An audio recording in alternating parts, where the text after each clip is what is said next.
Hello students, क्या आप लोग टेंशन्स पे हो? क्योंकि एग्ज़ाम आने वाला है 5th सेमेस्टर का, और एग्ज़ाम से एक दिन पहले की टेंशन बहुत होता है।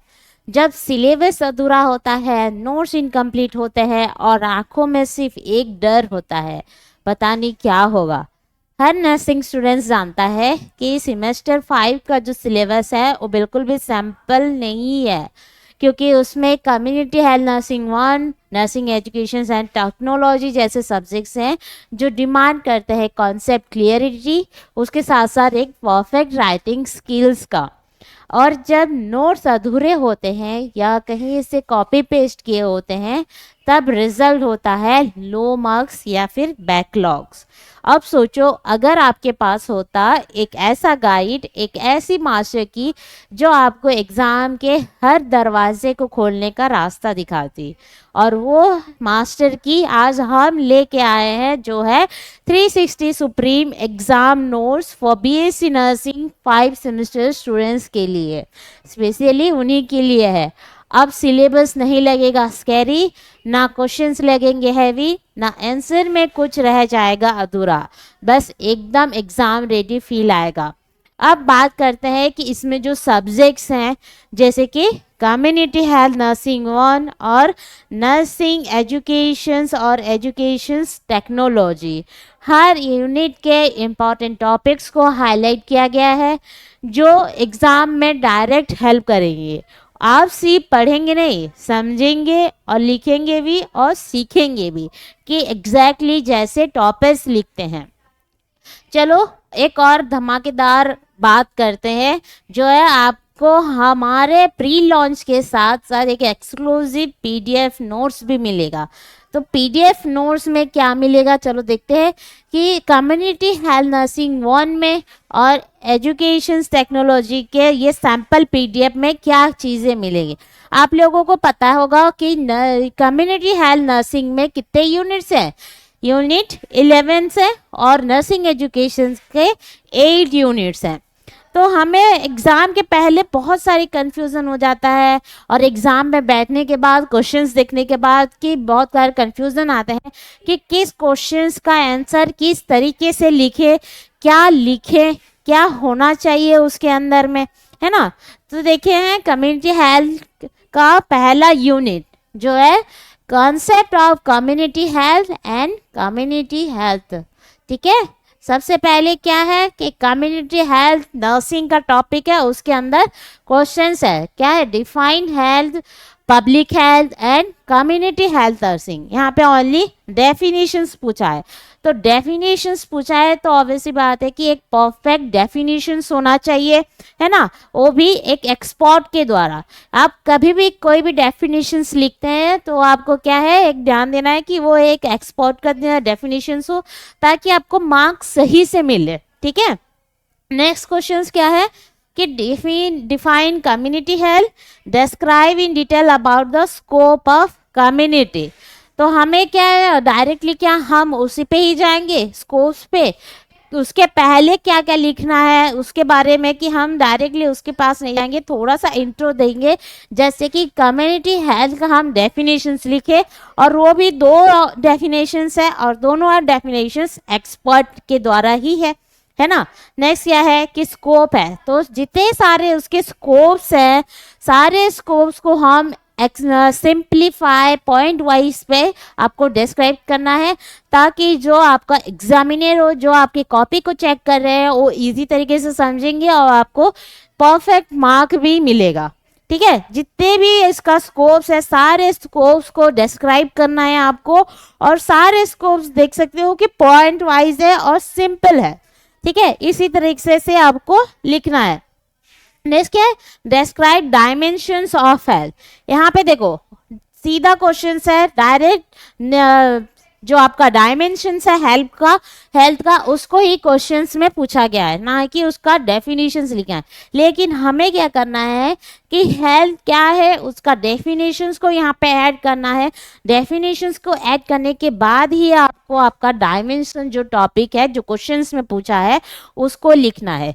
ठीक है, तो जितने डायमेंशंस है, जैसे कि कितने डायमेंशन, 5 डायमेंशंस है, पांचों डायमेंशंस को यहाँ पे डिस्क्राइब किया गया है विथ इमेज। ठीक है, ये इमेज देख सकते हो कि होलिस्टिक हेल्थ, जिसमें फिजिकल, इमोशनल, मेंटल, सोशल और स्पिरिचुअल, ये सारे डायमेंशंस हैं उसमें आपके डेफिनेशंस के साथ। तो आपको ज़्यादा सोचने का नहीं है। अगर क्वेश्चंस में पूछा है डायरेक्ट क्वेश्चंस, तो हम उसके बारे में थोड़ा सा इंट्रोडक्शंस, उसका डेफिनेशंस, उसके बाद ही हम टॉपिक को स्टार्ट करेंगे, तो ज़्यादा मार्क और एग्जामिनर जो आपको कॉपी को चेक करेंगे उनको भी देख के अच्छा लगेगा कि हाँ, ये बच्चे का सोच है, मतलब लिखना कैसे है, किस वे में लिखना है, ये सारी चीज़ें वो जान पाएंगे।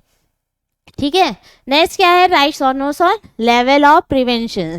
तो लेवल ऑफ प्रिवेंशन में क्या है कि 4 लेवल्स है प्रिवेंशन का, चारों लेवल को यहाँ पे डिस्क्राइब किया है। तो डिस्क्राइब जब किए हैं तो उसके बारे में थोड़ा सा इंट्रोडक्शंस आपको देना है। इंट्रोडक्शंस पे ऑब्जेक्टिव्स लिखना है, उसका मेथड्स क्या है, ये हर एक पॉइंट में उसके साथ एग्जाम्पल्स, ये चीज़ ध्यान देना है आपको कि क्या क्या चीज़ें उसके अंदर होनी चाहिए अगर कोई भी क्वेश्चन आपको पूछता है, क्योंकि ये बहुत बड़ी कंफ्यूजन होती है कि क्या क्या लिखना है, हम क्या लिखें। कभी भी कहीं और चीज़ को ला के, जो इम्पोर्टेंट नहीं है, जो ज़रूरी नहीं है, हम उसको भी लिख लेते हैं, जिसके कारण से आपके मार्क्स भी कट जाते हैं। जितना आपको ज़रूरी है, सिंपल है और पॉइंट वाइज लिखना है, ताकि जो कॉपी चेक करे वो इजीली समझ जाएंगे। ठीक है, हर एक लेवल ऑफ प्रिवेंशंस में क्या है, इंट्रोडक्शंस है, ठीक है, मेथड्स, एग्जाम्पल, हर एक पॉइंट में आपको ये चीज़ मिला है, आपको भी इसी तरीके से ध्यान देके लिखना है। ठीक है, ये था कम्युनिटी का। अब देखते हैं कि नर्सिंग एजुकेशन में कैसे, इसमें किस वे पे आपको एग्जाम पे लिखना है क्वेश्चंस अगर आएगा तो। जैसे कि राइट एसेंशियल क्वालिटीज और रोल ऑफ ए टीचर। यहाँ पे देखो कि डायरेक्ट पूछा है कि रोल ऑफ ए टीचर्स या क्वालिटीज क्या है टीचर्स का, है ना। तो उसके पहले ही क्या करना है कि गुड टीचर्स का एक डेफिनेशन देना है, जो कि अकॉर्डिंगली है ना, एक एक्सपर्ट के ही हिसाब से डेफिनेशंस है, वैसे ही डेफिनेशंस आपको लिखना है, ताकि जब आपको परफेक्ट आंसर लिखोगे तो आपको डेफिनेशंस के अकॉर्डिंग भी मार्क मिलेगा। ठीक है, इसके बाद उसका क्वालिटीज, जनरल क्वालिटीज और स्पेसिफिक क्वालिटीज दोनों लिखना है, कि क्यों क्वेश्चंस में आपके क्वालिटीज पूछा है, और जो क्वालिटीज है वो सारे पॉइंट वाइज में डिस्क्राइब करेंगे, तो सिंपल पॉइंट में ही डिस्क्राइब किया गया है, ऐसे आपको भी डिस्क्राइब करना है। ठीक है, नेक्स्ट क्या है कि रोल ऑफ टीचर्स। तो रोल ऑफ ए टीचर्स का देखो थोड़ा सा इंट्रोडक्शन देना है आपको, कि रोल ऑफ टीचर्स का क्या इंट्रोडक्शन है, सॉरी। ठीक है, नेक्स्ट क्या है, उसका रोल्स क्या क्या है, ये सारी चीज़ें। नेक्स्ट क्या टॉपिक है आपके टाइप्स ऑफ लर्नर। तो टाइप्स ऑफ लर्नर्स में आपको पहले बताना है कि लर्नर का मीनिंग क्या है ना। आप डायरेक्टली टाइप्स पे आना नहीं है, क्योंकि उसके बारे में आपको बताना है कि उसके उस चीज़ का मतलब क्या है, जैसे कि मीनिंग ऑफ लर्नर्स। नेक्स्ट क्या है, टाइप्स। उसके बाद आपको टाइप्स को एक्सप्लेन करना है। तो जब आप टाइप्स को एक्सप्लेन करोगे तो देखो कि पॉइंट वाइज में, उसके साथ पॉइंट वाइज में उसके साथ में आपको एग्जाम्पल्स भी लिखना है। ठीक है, ताकि किस टाइप का है वो टाइप, किस जगह पे यूज हो रहा है, ये सारी चीजें। ठीक है, नेक्स्ट क्या है, डिटर्मिनेंट्स और फैक्टर। तो सारे फैक्टर्स है, कौन से फैक्टर्स हैं, सारे फैक्टर्स को देखो पॉइंट वाइज में डिस्क्राइब किया। जब तक आप पॉइंट वाइज में डिस्क्राइब नहीं करोगे तो आपको क्या है, सही तरीके से मार्क नहीं मिलेगा, क्योंकि जो आपके कॉपी को चेक करेंगे वो समझ नहीं पाएंगे कि बच्चा लिखा क्या है। अगर आप भर भर के लिख दोगे, सिंपल लैंग्वेज यूज नहीं करोगे, तो उन लोग समझ भी नहीं पाएंगे कि कैसे लिखा है, क्या क्वेश्चंस पूछा है, कुछ और लिखा हुआ है। अगर आप डायरेक्ट पॉइंट टू पॉइंट लिखोगे, उसके बारे में इंट्रोडक्शंस, जो टॉपिक पूछा है उसके बारे में थोड़ा सा इंट्रोडक्शंस, और उसके बाद टॉपिक चालू करोगे, तो ये ज़्यादा इजी रहेगा। ठीक है, तो आप ये सैम्पल्स देख के तो जान गए होगे कि इस सैम्पल्स में क्या क्या चीज़ें हैं। है ना, क्या क्या चीज़ें आपको मिलेगा। ठीक है, तो ये जो सैंपल्स है इसमें आपको पता है कि प्रीवियस ये क्वेश्चंस मिलेंगे। तो क्वेश्चंस को कहीं हम क्या कहते हैं, एग्जाम के पहले ही बहुत सारे वेबसाइट को ढूंढते हैं कि यहाँ से हमको प्रीवियस ईयर क्वेश्चंस मिल जाएगा, क्योंकि उससे ही हमें नॉलेज आता है कि किस टाइप का क्वेश्चंस पूछ सकता है हमारे सेमेस्टर एग्जाम में, है ना। तो यहाँ पे सारे प्रीवियस ईयर क्वेश्चंस मिल जाएंगे और उसके साथ साथ इजी एक्सप्लेनेशंस भी है। ठीक है, नेक्स्ट क्या है कि स्ट्रक्चर, परफेक्टली स्ट्रक्चर आंसर की शॉर्ट, स्क्रिपी और स्कोरिंग फॉर्मेट में ही है जो आंसर से आपको पॉइंट वाइज इजी लैंग्वेज में है। नेक्स्ट क्या है, exam specific case study. Exam specific case study जिससे आपका कॉन्सेप्ट क्लियर हो जाएगा और एग्जाम पे आप सही से लिख सकोगे। नेक्स्ट है time saving revision approach. Time saving revision approach, अगर हम कम टाइम है, 1 महीना है, 1 महीने में आपको ये सिलेबस कवर करना है, किस तरीके से करना है, हर एक टॉपिक को हमें कवर करना है, तो ये सारी चीज़ें आपको इस 360 बुक्स में भी मिलेगा। आप सिलेबस भी देखोगे, सारे टॉपिक को भी कवर करोगे, उसके साथ साथ आपका रिविजन भी होगा। टाइम को कैसे सेव करना है, एक और चीज़ है कि एग्ज़ाम में टाइम कम रहता है और लिखने के लिए बहुत सारे क्वेश्चंस भी रहते हैं, आपको सारे क्वेश्चंस को अटेंड भी करना रहता है। तो ये इसमें आपको ठीक है कि किस क्वेश्चंस का कितना ज़रूरी है, क्या क्या चीज़ें लिखना है, ये सारी चीज़ें इस बुक में है और इसी से ही आपको आइडिया मिलेगा कि किस क्वेश्चंस का क्या जो पॉइंट है, कौन कौन से इंपॉर्टेंट पॉइंट्स है उसको लिखना है, किस वे में लिखना है, ताकि आपका जो टाइम है वो भी बच जाएगा।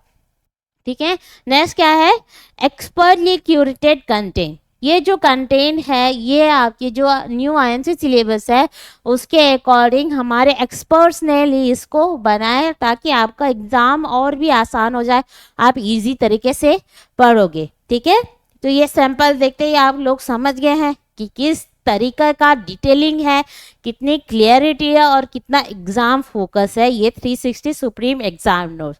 तो सैम्पल पीडीएफ अगर नहीं है आपके पास, मतलब आप देखना चाहते हैं, बुक ऑर्डर करना चाहते हैं, तो सैम्पल पीडीएफ्स को जल्दी से मांगो और देखो कहाँ से मांगना है, ये सारी चीज़ें मैं बताऊंगी। ठीक है, आप समझ गए होंगे कि ये सैम्पल पीडीएफ आपके जो चीज़ है, एक्चुअल में जो नोट्स है, ये सैम्पल पीडीएफ आपको क्वालिटी बता देगा कि एक्चुअल नोट्स में आपको क्या क्या चीज़ें मिलेगा, जो देखते ही आप खुद बोलोगे हाँ यही वो नोट्स है जो मुझे चाहिए। ठीक है, ये चीज़ आप ज़रूर बोलोगे ये सैम्पल पीडीएफ देख के। ज़िंदगी में कुछ मोमेंट्स होते हैं जो हमारी डायरेक्शंस को बदल देते हैं, और आज आप एक ऐसे मोमेंट पर हो, या तो आप ओल्ड स्टाइल में स्ट्रगल करोगे या फिर स्मार्टली आगे बढ़ोगे अपने सक्सेस की तरफ। चॉइस आपकी है टॉपर्स की टीम में शामिल होने के लिए। ये 360 सुप्रीम एग्जाम नोट्स चुनो और टॉपर्स में शामिल हो जाओ। Get ready, study smart, sign supreme. ये जो नोट्स है आपको कहाँ पे मिलेगा, तो आपको भूषण साइंस प्लस ऐप को डाउनलोड करना पड़ेगा और वहाँ पे जाके आप उसको परचेज कर सकते हो, या फिर हमारे स्टूडेंट्स हेल्पलाइन नंबर है जो है 8602802923 या फिर 8329612923। इस नंबर पे आप कॉल करके सैम्पल पीडीएफ और परचेज दोनों कर सकते हो। तो जल्दी से करो, वेट मत करो, क्योंकि एग्ज़ाम का टेंशन बहुत होता है और उस टेंशन को दूर करना है। ठीक है, thank you everyone, bye bye.